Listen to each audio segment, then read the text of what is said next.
I guess I just stand there. Yeah, all right. Okay, cool. All right. I guess I have to change. I'm gonna do the mirror, I think. Okay, cool.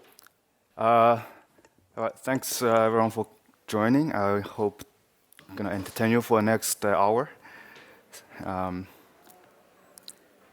So let's see how to use this. I'd like some interaction so you can use your phone to actually connect to the presentation, which I need to go to the. So today, my name is Miao. I already got introduced. So today I'm going to introduce you something called Yolc. It's a safe, expressive, fun language for Ethereum. Still a work in progress, but there's already something you can build with. You can visit yolc.dev for more information. In order to interact with the presentation, you can join by scan this QR code or visit menti.com and use code 75826755. I hope you can see the text. Yeah, I'll wait a minute or two.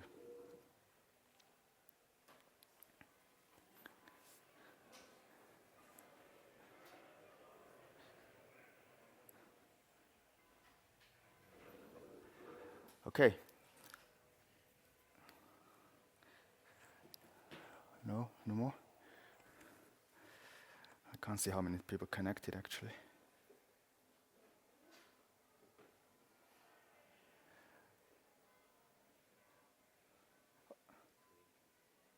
All right. In any case, that top panel bar should be there for all the slides, so you can always connect later. So what you should expect from this workshop is that you learn about what Yolc is. You can also use Yolc Playground. It's a web page that you can type some code and it will generate a U, right? I hope when I say U, it's Solidity U. Do you know what is Solidity U? Okay, cool. All right, so just in case. And the third is that you can test your first Yolc program it's a workshop, so you can bring your computer and set things up if you want. But I also take the demo most of the time, so don't worry about it. And lastly, I want to show actually a linear type safety example. A previous talk, interestingly, in the end, they will mention that, okay, one of the common thing is a reentrance error, right? Reentrance error is about using the data that is outdated. You should use the latest data, but you're using outdated data. So I'm going to introduce you a linear type safety, which is part of the Yolc, the language, that prevents that kind of thing fundamentally happen. So it's a type safety feature, and I'll do a demo in the very end. So just a quiz for whoever are already connected to the slides. So what do you miss the most from the Solidity as a feature? I list 4 of them. If you think there's others, you can also click other.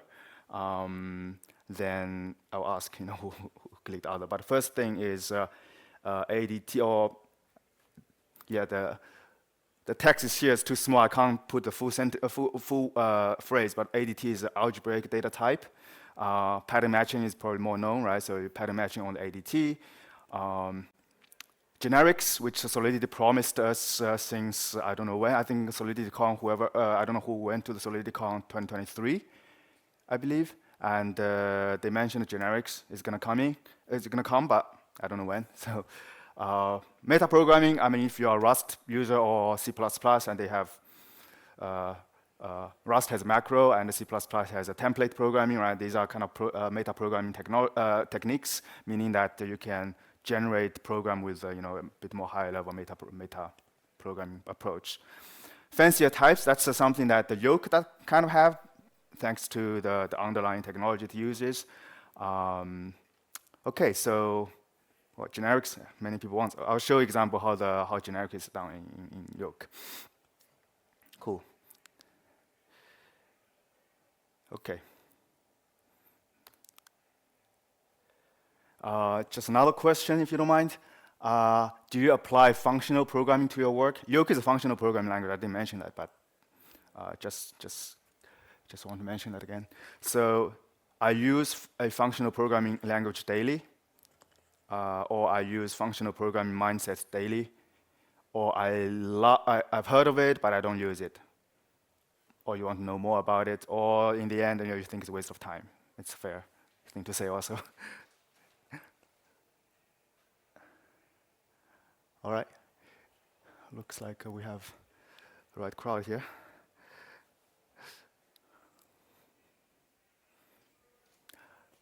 All right, thank you.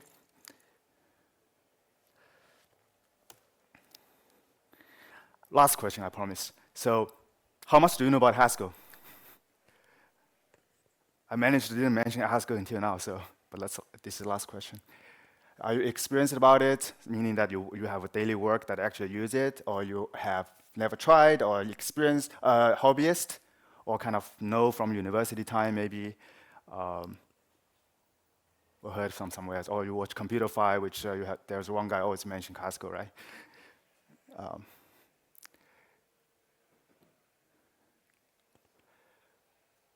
Cool. All right, so looks like I have to keep the Haskell part a bit low, easier for the entry, but I promise it's going to be simple initially. So what is Yolc? Come to the point. So Yolc is actually, Solidity compiler is soak. It's a play of a word, right? So soak is the compiler name, the binary name, so I call it Yolc because there's a Y in it. So that's it. Nothing more profound than that. So the first thing I want to mention is that Yolc doesn't rebuild wheels, right? So far, it's almost like my hobby. I'm using my free time and sometimes work time to do that, but because it's a one-man project, there's no way I can finish a big project. So what I do is I don't rebuild the wheels. I build on other people's work, and that's been amazing because by almost just 5,000 lines of Haskell code so far, I haven't finished everything. Of course, there's still a lot of things to do, but I can get a lot of things done already. So because I use mostly Haskell code, so it's actually natively Haskell. It's not a new language per se, it's just Haskell. So the Haskell code will generate the Solidity and U code, and then it will pipeline to this Foundry. So you can actually use Foundry to test. I hope everyone here knows about Foundry. It works best. So it doesn't have its own kind of tooling or whatever. It's actually just using Foundry. I will show that in a demo in a moment. And just repeat that it embeds something called UDSL. So it's a DSL developed to generate U, and it embeds that in the Haskell. So so it can use the Haskell advanced features very natively.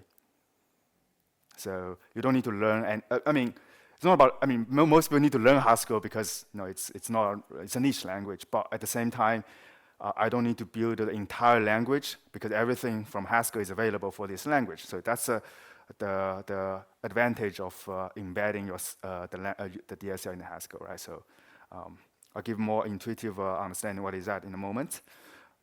So that's kind of the biggest value I want to chase, which is don't rebuild the wheels. I don't have that time. I want to actually make it practical, actually use it myself, then hopefully someone else can pick up, use, right? So I can't take on a big project, otherwise I cannot finish it. I want to see things shipped and reach past the finishing line, right? So this is, I think, is important to it. So the priority of Yolc, the foremost priority is to have advanced type system, which Haskell has, for the safer Ethereum smart contract. So that's kind of the primary goal. It's not about half optimizing gas cost. This is not my priority.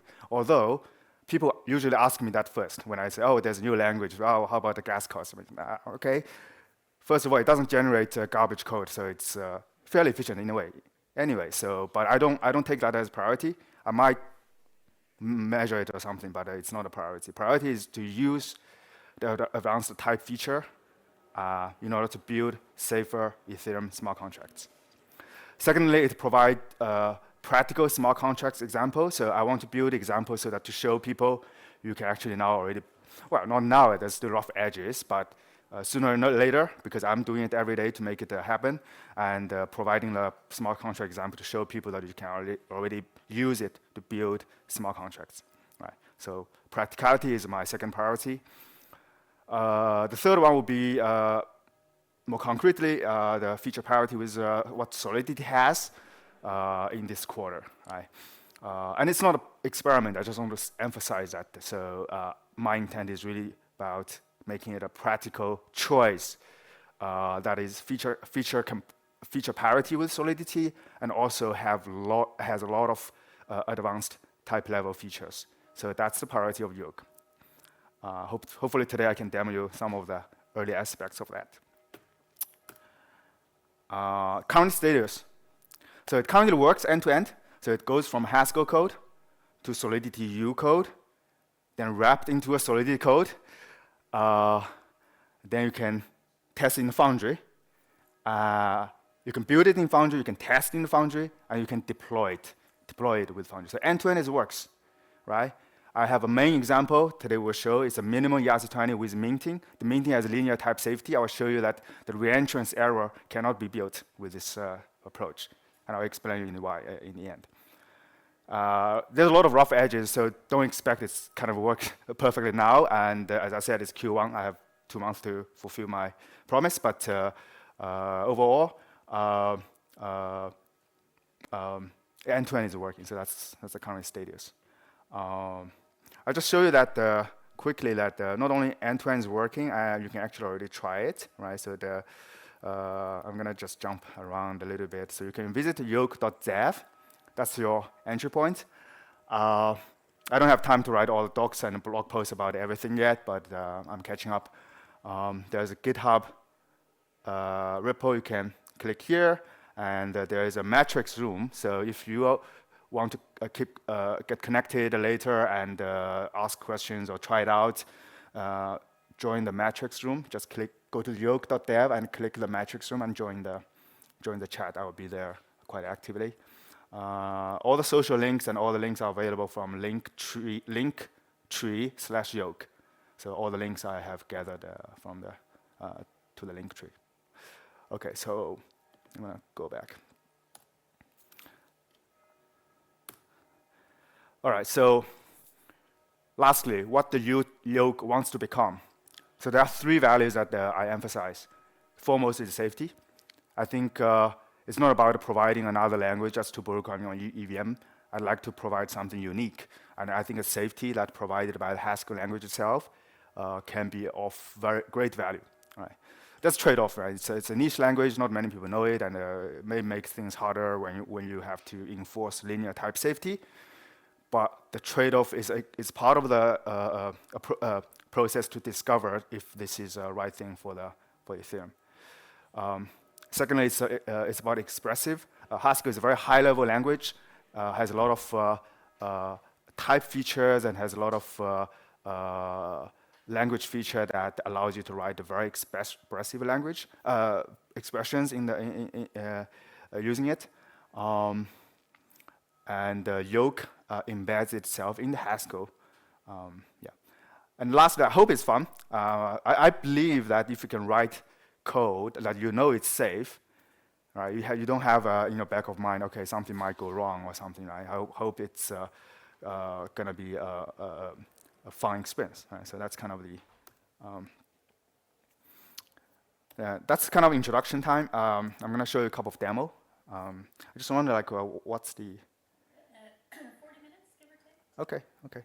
So I got ample time. So feel free to take your computer, try out also. So what should I do?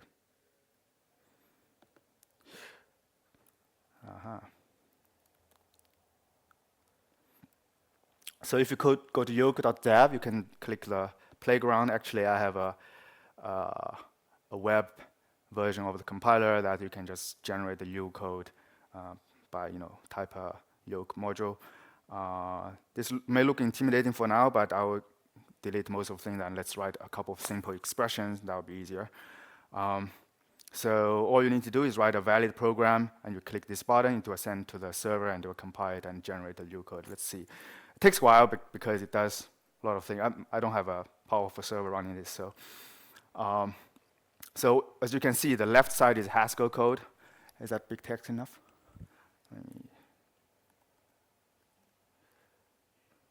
Okay. And the right side is the U code. So I don't know how familiar you are with the language code, but it organizes things into a big object, and there's sub-objects. And so-called constructor is just the initial, the code of the top-level object. That's just how U works. Then you organize the runtime object, which will be initialized by the constructor, and they will exist in the EVM as a bytecode instance, right? So that's how it works.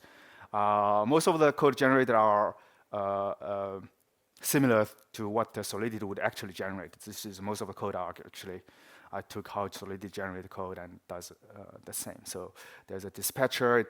Some comments would suggest that it has a balance of function, right, for the selector, and there's transfer function, and there's a mint function, right? There's all kind of one-to-one translate from the U object you declared in Haskell. You say, I want a balance of function, which is static function. I want a transfer function. Omni, well, it means that it actually does a storage change. So it actually changes things. In Solidity, you call it a view function or not calling it anything, right? So if you don't say it's a view function, in Solidity it means that it might change things, but it doesn't necessarily. Actually, Solidity would generate a warning, say that, oh, the function can be a view function, right? So in this case, I'll just give a particular name, say it's Omni function, meaning that it actually changes the storage, or it may cause external function, which you don't know if they change storage or not.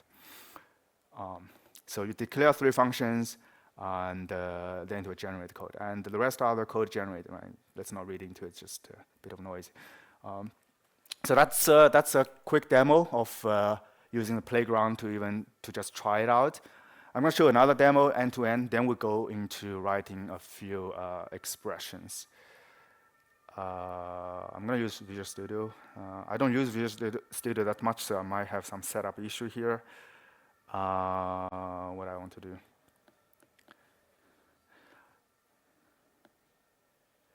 I'm going to put my terminal here. All right, let's see a simple counter example. I think that's kind of the most cute example. So let's say we have a global counter in this contract, and you have 2 functions, which is get counter and increase the counter. And if we see the function signature, so for the get counter, you just say, okay, I don't need anything from input. I'll just give you a global counter. So the actual function line is this one. So there's a little bit administrative sort of overhead here.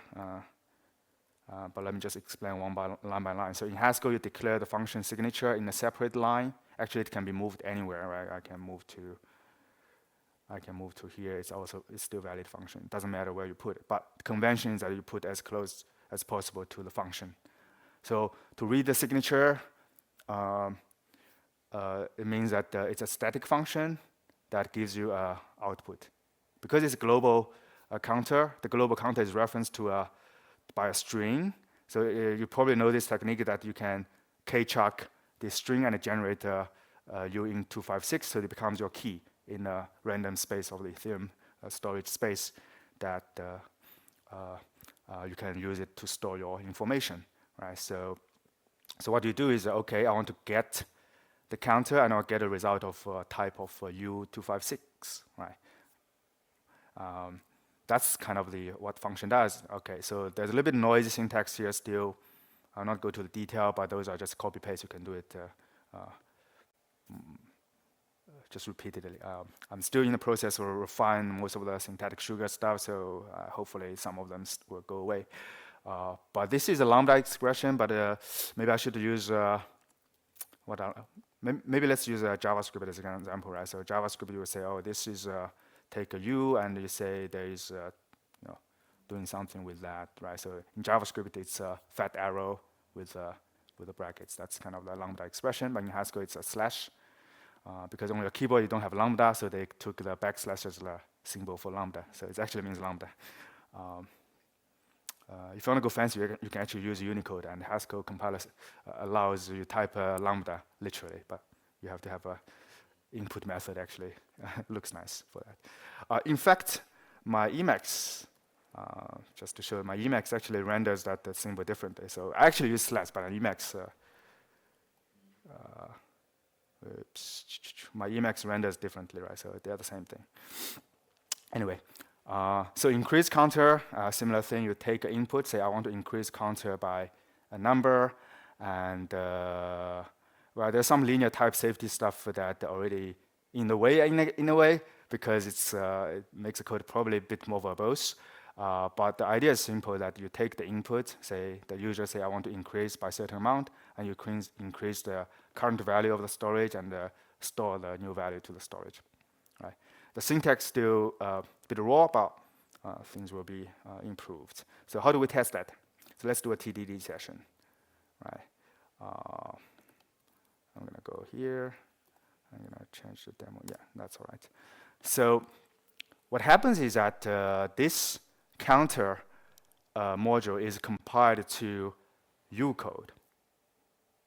And in turn, it wraps into a program, which I show the generated code. Maybe that's more intuitive. So what it actually generates,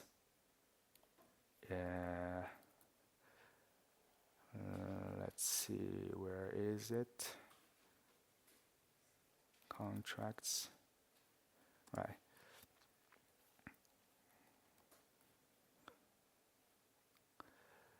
Oh, the text is big enough. So it actually generates Solidity code that has a proxy pattern, which is not upgradable actually, and it wraps the ERC20 program. No, let's go to the counter program. So it wraps a counter program with a hideous bytecode inside of the constructor, and that bytecode is actually generated from U. So that's how I actually connect the Yolc's output to the Foundry. So Foundry can test against this counter program, right? So let me slow down and repeat. So Yolc will generate the U code, as you saw from the playground website, right? It generates U code, and U can be compiled into bytecode. So this is bytecode generated by that, and in the constructor, you can do a trick. Say, oh, this is bytecode. Don't ask me how I get the bytecode. Just deploy it for me. That's all it does, right? In Etherscan, you can actually fool Etherscan to actually know the ABI of the interface. You can actually interact with this already on Etherscan. I call it stunt contract, but so you don't actually see the actual Solidity code because it's not Solidity, but you can actually interact with it on Etherscan directly. Okay, so this is the code generated by the Yolc, the compiler, and then now we can test in Foundry easily, right? So that's what happens. So in Foundry, I say, okay, give me the program of counter program, which is a interface. Actually, let me reopen that. Sorry, I shouldn't close it too eagerly. So there's an interface file generated.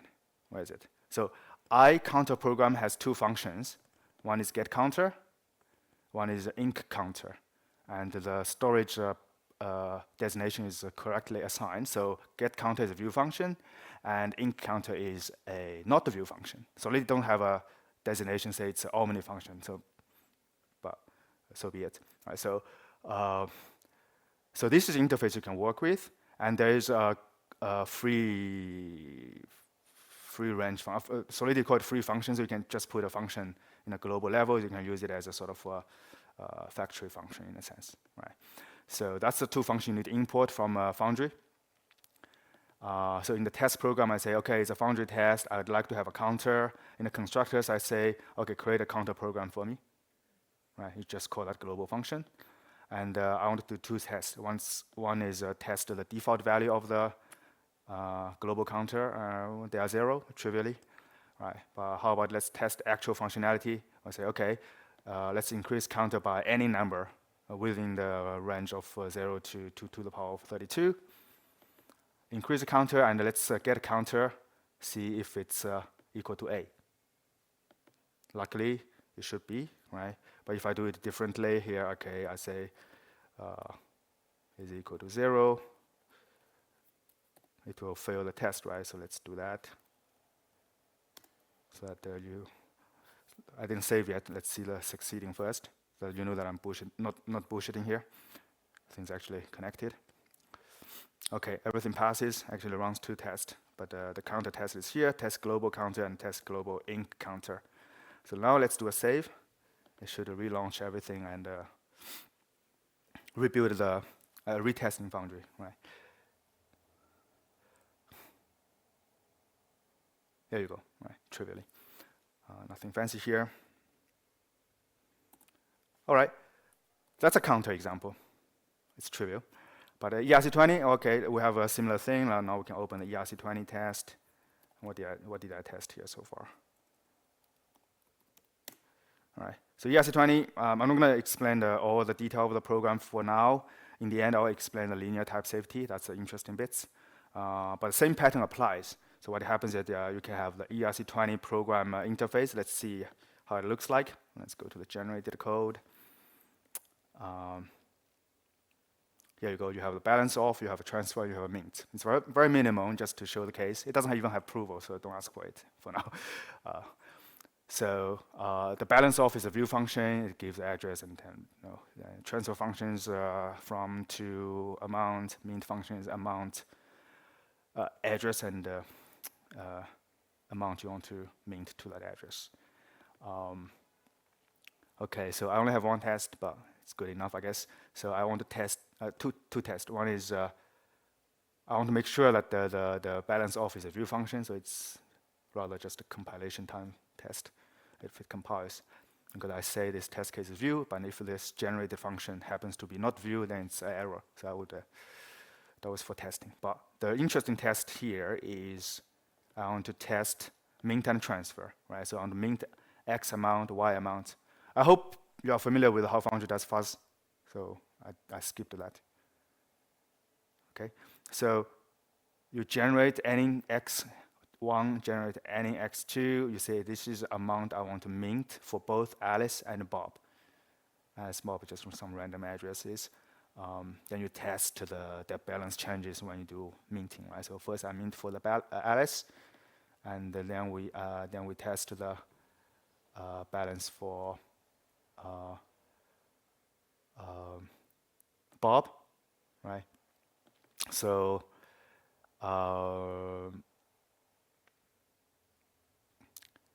yeah, so if you transfer more than Bob has, it will have a revert effect. So that's all it does. So everything works here, right? So basically, I just showed a end-to-end pipeline how you compile from Haskell to Solidity, and then you can test in Foundry. All right. Okay. I'll just show you another demo that my colleague helped me to set up yesterday. If you want to play around afterwards. So if you go to the GitHub repo, which you can start from yolc.dev. You go to the GitHub link. You can go to the UDSL mono repo. I believe you can then create a code space. I never did it myself, so let's see. Maybe that's demo effect.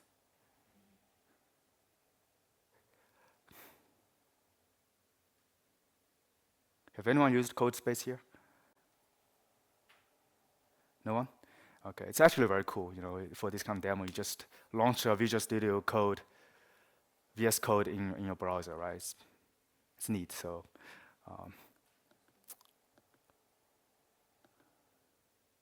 yeah, I don't know what's going on, but it might take a while. Maybe I should wait for later.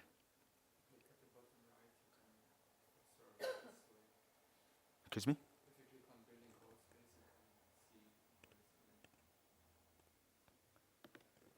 Mm-hmm. All right. Look, it will take a while, I guess. It's installing a bunch of dependencies. So there's a installation instructions you can find from yolc.dev, and you go to that's the only docs I got for you for now. So how to install it. You can try it out and you can follow the instruction. You need to use Nix, unfortunately, if you want a hassle-free setup. If you want to try your luck without Nix, it should work also, but by that point, you probably need to know a lot of Haskell or Nix, right? So I would recommend using Nix. Then you can try new things without worrying about how to install those weird toolings. The Visual Studio Code in Dev Console does the same thing, so it probably just take a while installing Docker or something. Actually, I promised to show you some of the syntax, right? So let's do a quick gallery of it. Look back from time to time. So let's see some basic thing, right? Just some value functions. How to create a function signature. And I also show you a feature that, two features that Solidity don't have. One is polymorphic function. I'll explain that in a moment, why they do that. And there's also pattern matching for the optional values. So polymorphic basically is generics. A lot of people want generics from Solidity, right? So actually, I have it for free because it's a Haskell. So here I create a couple of simple functions. They are very trivial. The first function is that this function is a pure function, meaning that it doesn't deal with storage. It doesn't deal with external call. It doesn't read a message sender even. You can't do that. So every function here is pure. If you don't know the definition of pure, don't worry about it too much. So it's you can read later into the functional programming, and it has a better definition there. So in this case, I just want 42. It's easy. Write a declaration of the function signature. You write which for some reason I should. You can actually just write like this, and I have some artifacts there, right? Pardon that. So you just write a $FN. It's actually a macro.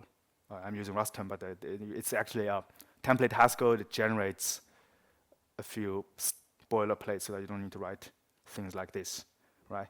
So you can just say, I want to declare a function. Then you put a lambda there. Remember, this is a lambda /a, and what do I do with the input? I say a plus a, right? It's a trivial definition of the function.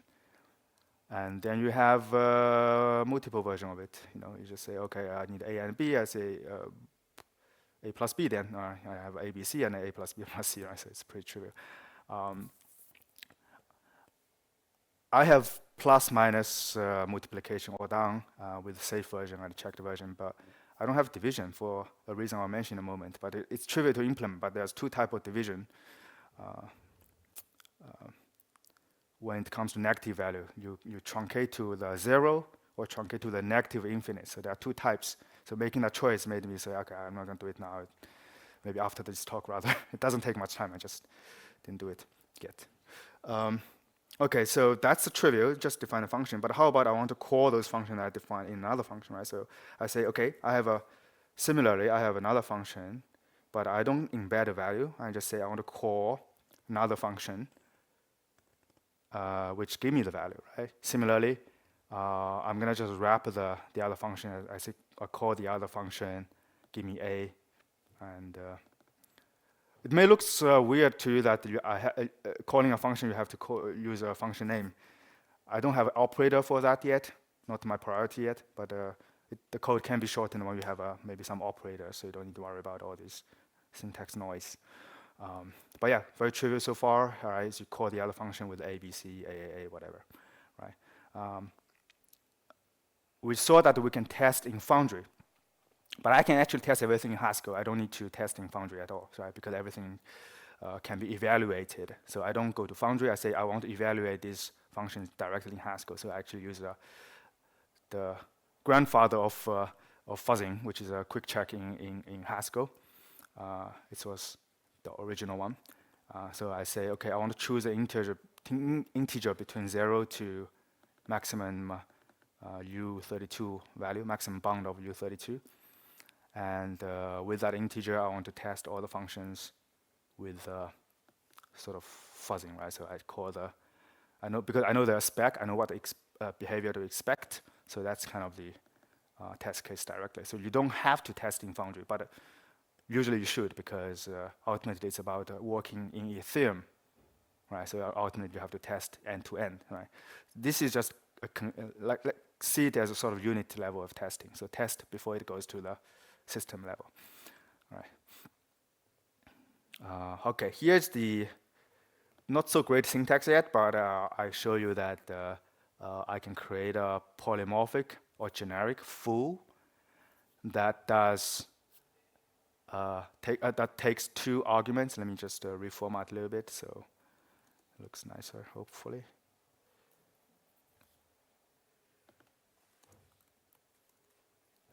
So this look a bit scary now, right? Because before you don't have this chunk, but this chunk is say, okay, I have a, but I don't know what is a exactly. All I know is that a is int x with a sign. I don't care.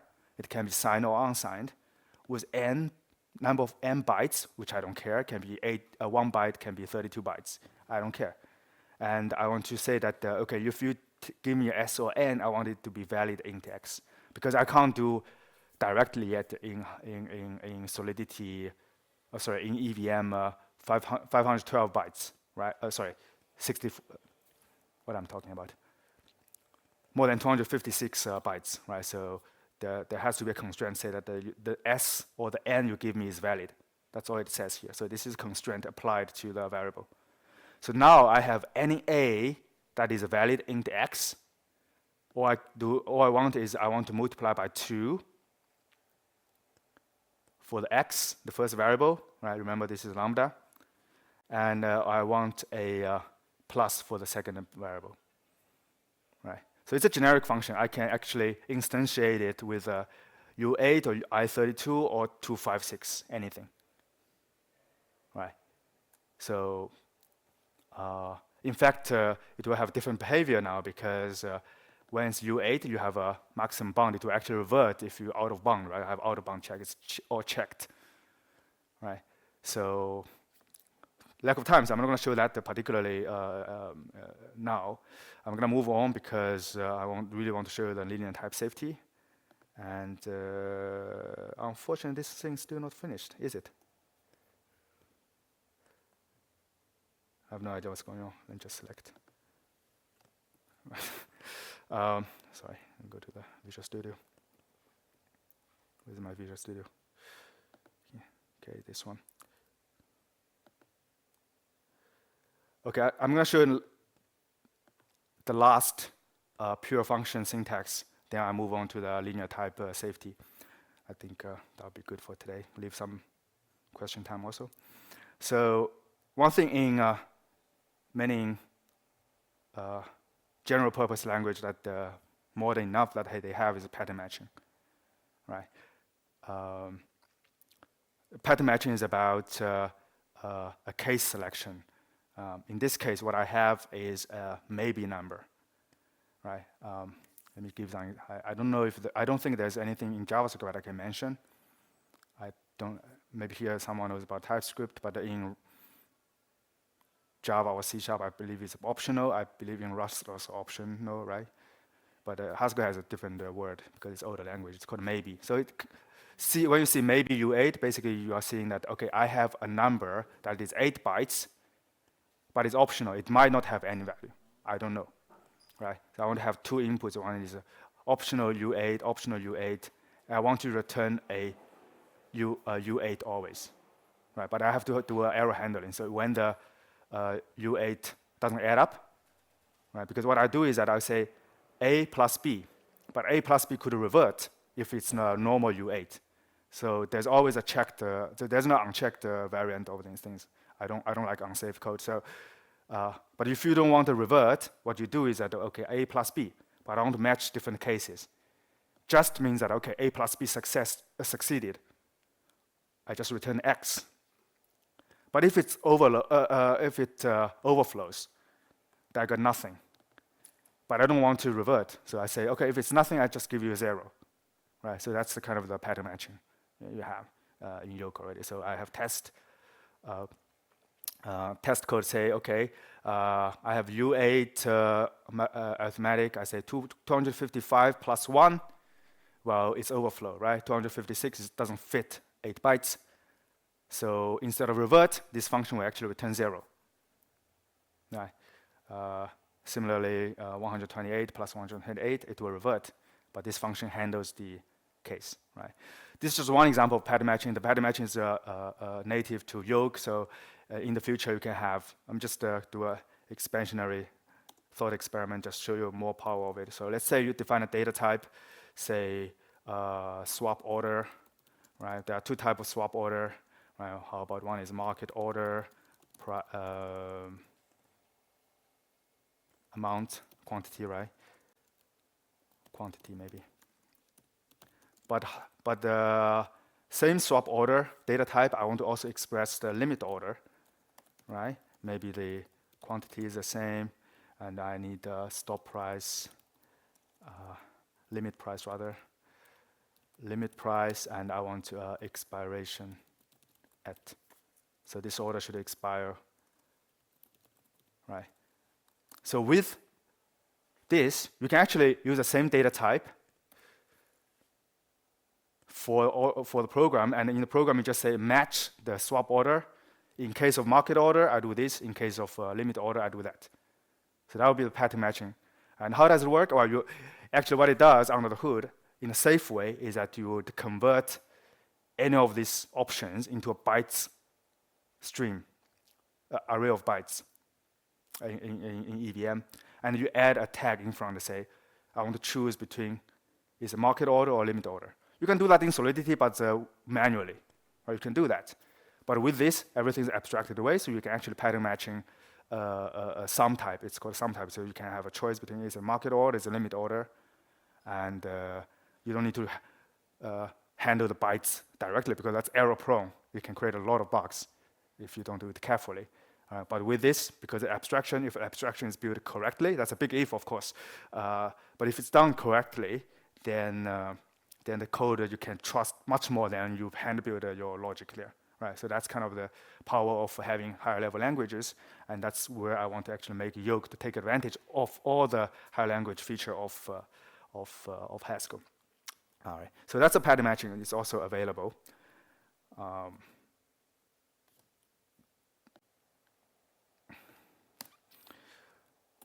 should still have a bit of time, so I'm going to show you last example. Unfortunately, I don't think I can show you how to use this concept because I have no idea what's going on here.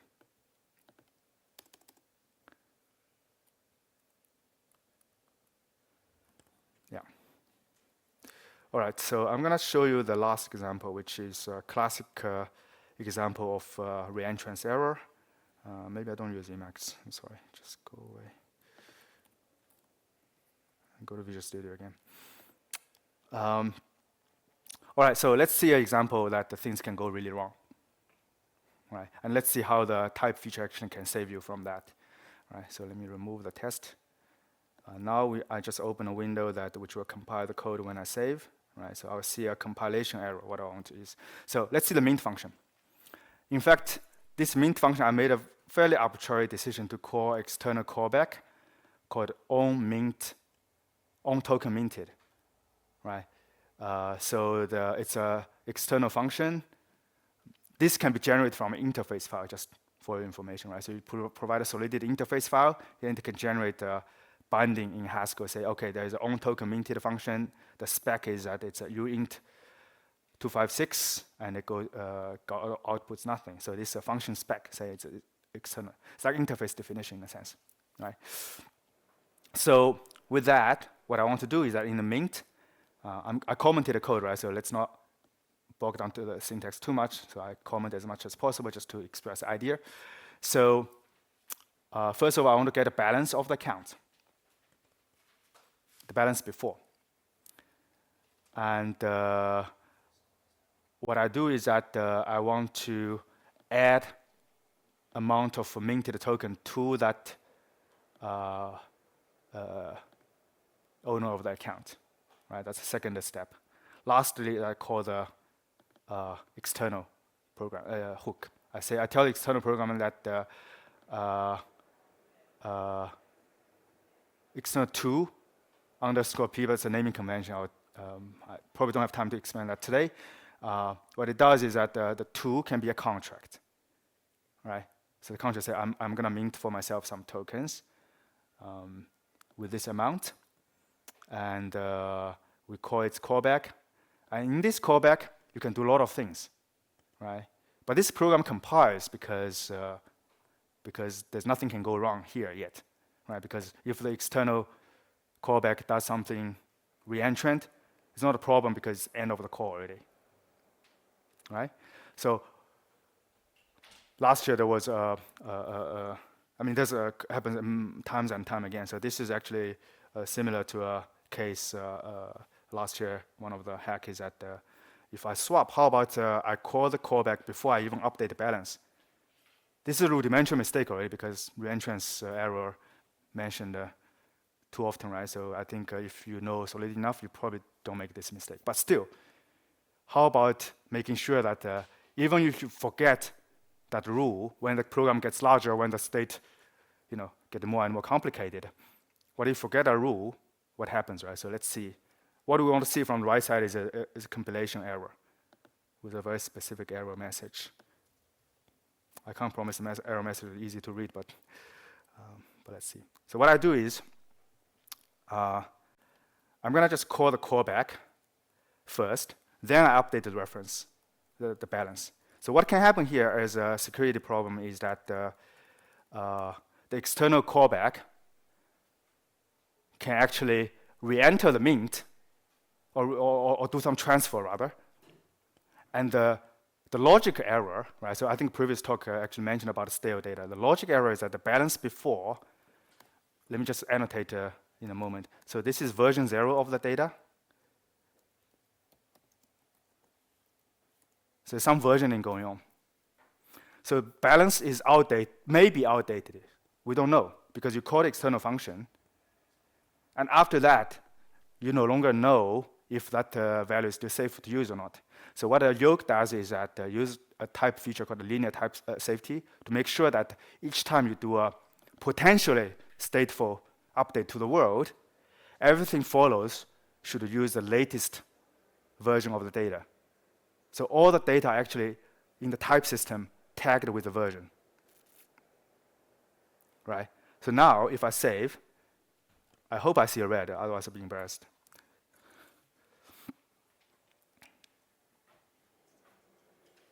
But that's not the correct red. Let me see what's going on. What did I do?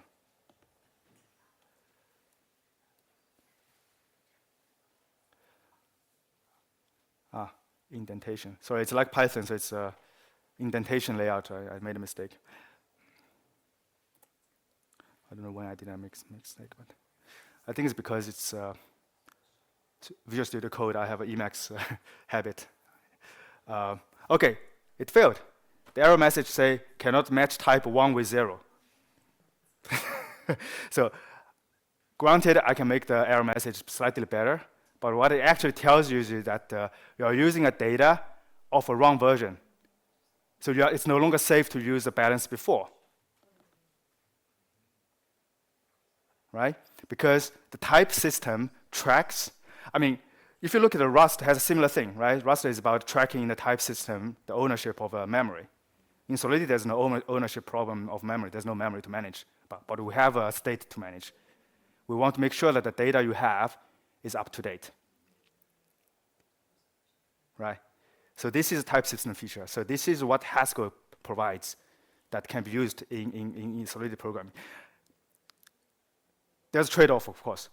The trade-off is that you have to learn a bunch of combinators to work with the linear types. And I'm in the process to make it more palatable. But as I showed you before that, if you don't deal with storage or external code, the syntax should be close to Haskell as it is. So we make sure that if you want to just program in pure functions, things are easy enough for you. However, the moment you want to deal with storage or external, you want safety. Right? Losing billions is not fun, right? So you'd rather slow down, right? Nothing. Look, if you need to spend 1 more month to develop something, so that you don't have to lose millions, maybe that's worth it, right? So I don't know how much you get paid, but I don't get paid millions. So that's kind of all the thing I want to show you today. I will leave some time for Q&A. Thank you.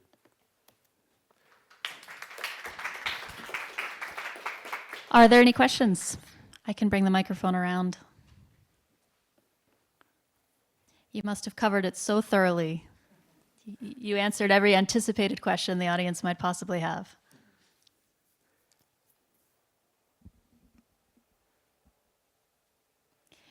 Any last closing words? Yeah, so I just want to invite you to join the metrics room. And as I said, there's a lot of rough edges. If you try it now, you'll hit problems, right? But I'm adding examples and adding features, so I think it will come very fast. As I said, I don't rebuild a wheel, so most of things are from others. So all I do is adding sufficient integration so that everything that is state of the art can be brought to a good use for Ethereum. All right, so okay, thank you.